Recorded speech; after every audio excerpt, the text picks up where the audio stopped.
Teka muna mga kapatid, magnilay muna tayo. May pagkakahawig ang DNA ng tao sa saging. Sa Ebanghelyo ngayon, nagpakita si Jesus sa kanyang mga alagad. Ngunit natakot sila.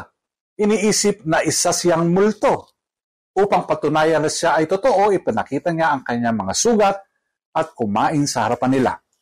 Pagkatapos, binuksan niya ang kanilang isipan upang maunawaan po ang kasulatan. Ipinakita na lahat ng nasusulat tungkol sa kanya ay natupad. Alam mo ba na ang tao at ang saging ay may halos 60% na magkaparehong DNA? Sa unang tingin, tila imposible ito. Pero, paano maaaring may pagkakahawig ang isang tao sa isang prutas? Ngunit, pinatutunayan ng agham na sa pinakamalalim na antas, ang lahat ng may buhay ay konektado sa isa't isa. Galing, no? Ganito rin ang naramdaman ng mga alagad na makita nilang buhay si Jesus. Kahit nasa harapan na nila siya, nahirapan silang maniwala. Noon lamang niya ipinaliwanag ang lahat kung paanong natupad ang mga propesiya sa kanya. Naunawaan nila ang katotohanan.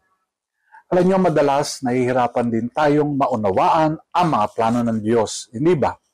Nakikita natin ang ating paghihirap, pagdududa, at pagkakamali, at iniisip natin, Wala sigurong ginagawa ang Diyos dito. ngunit ipinaalala ni Jesus na ang lahat ng bagay, ang ating mga pagsubok, tagumpay, at kahit ang ating pagkukulang, ay nagkakaroon ng kahulugan sa liwanag ng kanyang muling pagkabuhay. Kung kaya nating paniwalaan na may pagkakahawig ang DNA ng tao sa saging, gaano pa kaya ang dapat nating paniwalaan na tunay ngang nabuhay muli si Jesus?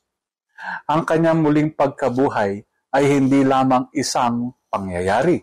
Ito ay isang katotohanang nagpapabago sa ating buhay. Amen.